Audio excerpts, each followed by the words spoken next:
So we're taking everything we've been learning about functions, and we're learning how that applies to tables and to specific situations. So an input-output table for a function is a two-column table whose first column contains the function's inputs, so this would be your inputs, and whose second column contains the function's outputs. So that means if you put in 30 hours of training, you get out $1,300. That would be a way of reading this particular table. So it says, according to the table above, what is the minimum number of hours of training Al needs in order to earn at least $1,600 per month?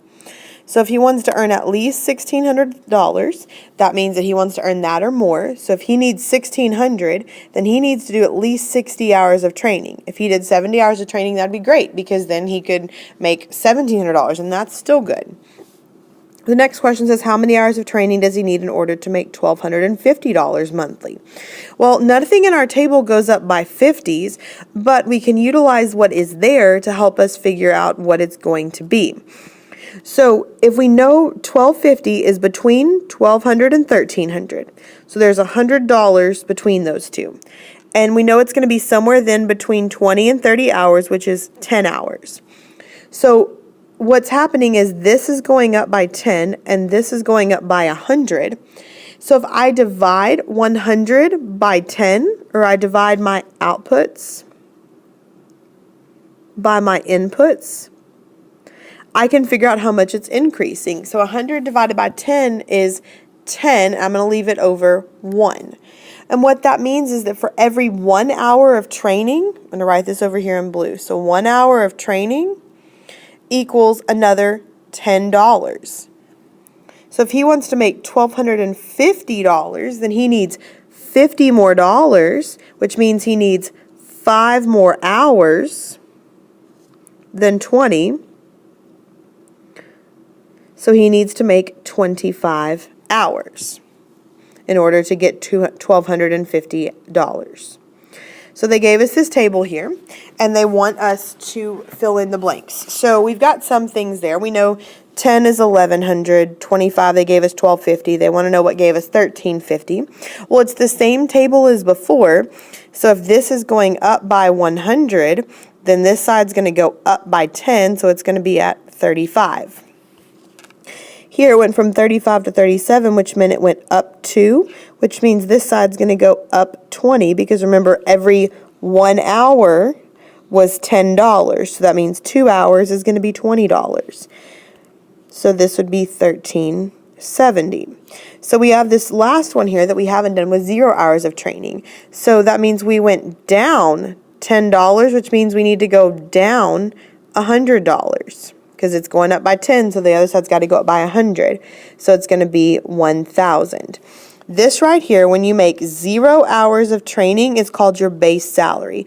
So it wants the base salary for BitLabs, which would be $1,000. So 0 hours of training right here is your base salary. And every training hour raises the salary $10. We already figured that out. So the question says, how many hours of training would you need to have a salary of $1,110? Well, remember, $1,100 was 10 hours. So $1,110 would be 11 hours. And how many hours of training would you need to have a salary of $2,000? So thinking back to our table, I'm going to kind of draw this out, what we had at the bottom. It said 70 hours was $1,700. So 80 hours would be $1,800, and 90 hours would be $1,900, and 100 hours would be $2,000. So that means that it would take 100 hours to get to $2,000. So it wants us to find the function's rule. Well, in order to find the function's rule, however we find that, we need two things. We need a rate and we need a base. The way our function rule will always be written is it will be written S of H, or maybe F of X, or G of K, or whatever. There's a bunch of different options we could do there. Equals our rate times our input, which is hours in this case, plus our base. And every time our rate and our base will just be numbers that we plug in. So knowing that, if we go back up here, we want to find our function's rule. Well, our rate was the per hour, which was 10, so 10H, plus our base, which was 1,000. So it says if the base salary is changed to 600, and now every training raises the hourly by 10, so this is our rate, and this is our base. What would be the new function? Well, it would be S of H still, equals, instead of 10H, it's now going to be 20H, because that's the new rate, plus, instead of 1,000, it would be 600, because that is our new base. All right, so under the new rule, employees who have 20 hours of training will receive a higher or lower salary than they would have under the old rule. So we've got to actually figure some things out. So they gave us these two formulas, so we can plug in 20 and see what happens. So 10 times 20 plus 1,000 is going to be 1,200. And then we have our second one, which was 20 times 20 plus 600, which is going to be 1,000. So they're going to make more money if under the old rule. So it says under the new rule, they're going to have a lower salary because they would have $1,000 versus the other one. So then it says employees who have 50 hours will receive a higher or lower salary than they would under the old rule. So we're going to do 10 times 50 plus 1,000 and 20 times 50 plus 600. Well, 10 times 50 plus 1,000 is going to be 1,500. 20 times 50 plus 600 is going to be 1,600. So this one's going to give them more money. So that means that the sentence says employees who have 50 hours of training will receive a higher salary than they would have under the old rule, so in the original way. So moving on to the checkup. Question 1 says to find the value that is missing from the table. So we're supposed to figure out how much, this table is talking about our gallons of gas and our cost in dollars. So what we've got to figure out is we've got to figure out how much it's increasing by over here and on both sides. So from 340 to 1020, it is increasing by $6.80. And it's from 1 to 3, it's increasing by 2. We want to do that one more time because we want to see if our pattern is consistent. So from 1020 to 2040, it's increasing by $10.20. And from 2 to 3, or 3 to 6, I'm sorry, it's increasing by 3. So I know these numbers are all different, but now what we're going to do is we need to figure out how much it's going up by for just 1 gallon of gas, not 3 gallons or 4 gallons or anything like that. So we're going to take our outputs, we're going to divide them by our input. So we're going to take 680 and we're going to divide it by 2, which is going to give us $3.40. And we're going to take $10.20 and we're going to divide it by 3. And that's also going to give us $3.40. So what that tells us is that every single time the gas goes up by 1, so if we add 1 on this side, we have to add $3.40 on the other side. So from 6 to 12, we're going up by 6, which means over here we need to go up by 6 times $3.40. So we're going to do $20.40 plus 6 times $3.40, and it's going to give us $40.80. Number 3 is a very similar problem. So from here to here, and I'm going to tell you, if it's talking about gallons of gas, it's going to go up consistently.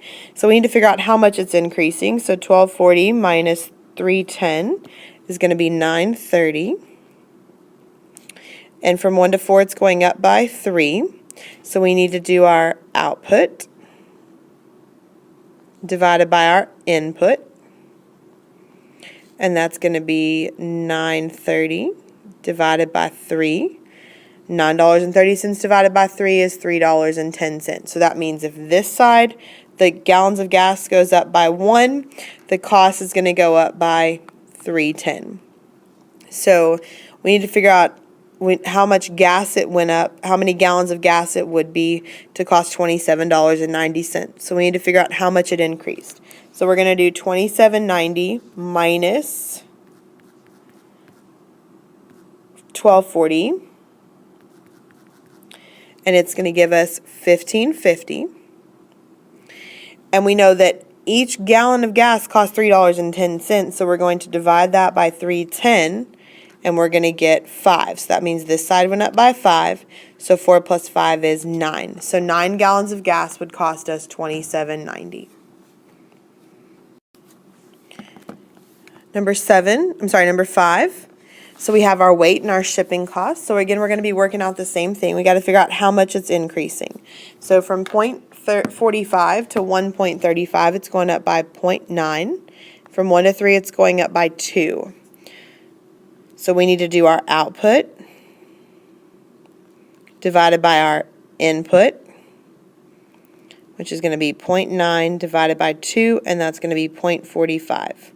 Which tells us that as the weight goes up by 1, the shipping cost goes up by 0.45. So we need to figure out how much it increased from 1.35 pound, or the $1.35 to $3.15. So we're going to subtract $3.15 or $3.15 or 3.15 minus 1.35, and we get 1.80.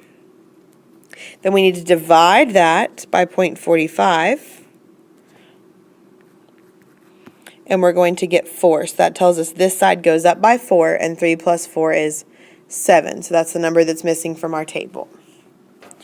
Number 7 wants to know the base salary. Remember, your base salary is if you have 0 hours of training. So we need to go backwards. But in order to go backwards, we've got to figure out how much it's going up by to begin with.